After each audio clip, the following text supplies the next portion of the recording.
Nous avons improvisé un petit sanctuaire marial au cœur de notre église pour bien refléter la beauté de Marie. En ce jour béni, où nous célébrons dans la joie la fête de l'Assomption, notre humanité, elle, crie sa souffrance. Torturée, ça et là, par les feux des bombes en Irak, en Libye, et de la côté de l'Ukraine. Cris et souffrance de voir des milliers d'hommes, de femmes, d'enfants lancés dans les routes hasardeuses à la recherche d'une terre plus sécurisante, plus sécurisée et accueillante. Douleur de la faim, cris et souffrance devant des centaines, voire des milliers de victimes de la fièvre Ebola en Afrique. Les nouvelles du monde, par les journaux et la télévision, nous apportent chaque jour ces spectacles tragiques. Telle la femme de l'Apocalypse, torturée par les douleurs de l'enfantement, ainsi apparaît l'humanité à nombre. L'Église, en ce jour où elle chante la gloire de Marie, évoque aussi combien sa maternité fut douloureuse quand elle nous enfanta au pied de la croix. Car là, au pied de la croix, l'outil de la douleur, l'épée, s'enfonça dans son cœur quand ses yeux levés sur une croix, elle regardait son fils subissant l'abîme de la souffrance. Celle qui a cru est aussi celle qui regarda la mort en face, mort de son fils. Sa charité est de consentir pleinement à cette volonté divine d'épouser l'humanité dans toute sa misère.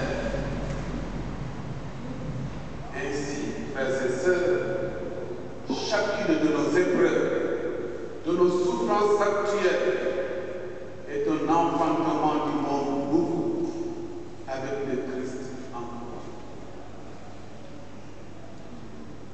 Par sa mort en croix et sa résurrection au troisième jour, Jésus a réalisé le plan de Dieu, le salut de l'homme. Et à chaque Eucharistie, Jésus fait de nous son corps. On comprend alors que l'ascension de Marie soit dans le droit fil de ce que Dieu veut pour tous.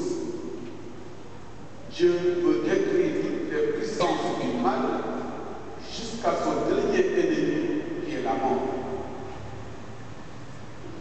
Jésus, vainqueur de la mort, Marie, sa mère, ne saurait être associée à la rédemption qu'après avoir elle-même franchi victorieuse les portes de la mort. Marie, l'œuvre servante du Seigneur, est devenue la reine du ciel. Elle y règne en vraie mère, mais sa maternité se poursuit encore sur terre, puisqu'elle n'abandonne pas ses enfants que nous sommes dans nos luttes quotidiennes.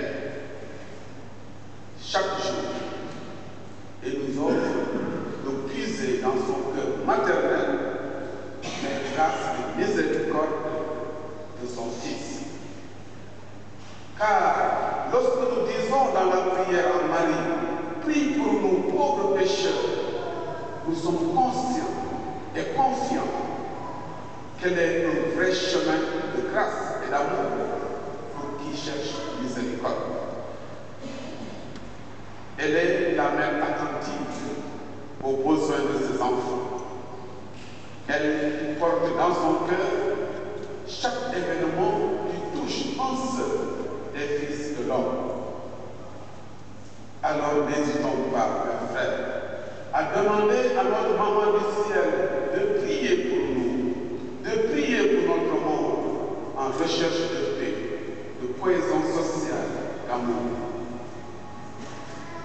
L'amour de Dieu s'étendage en âge sur ceux qui le craignent. Qui craint Dieu aujourd'hui? Qui nous nous réfugions derrière nos moyens pénibles de défense, derrière nos richesses, pour oublier que Dieu déploie sa force et son bras pour disperser les superbes.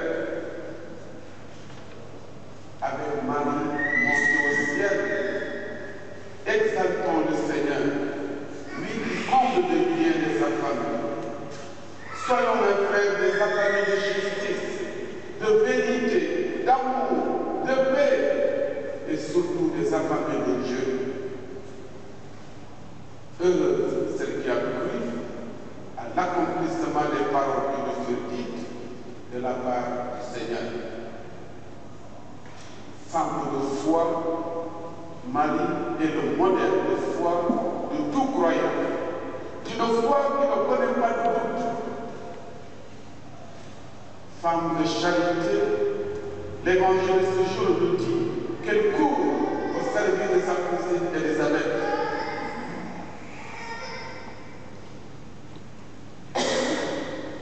Femme d'espérance, elle invite chacun de nous, dans nos difficultés et détresses, à espérer contre toute espérance. Soyons des serviteurs charitables de nos frères et sœurs les plus démunis, en étant de humbles serviteurs. Bonne fête aux maris. Aux maris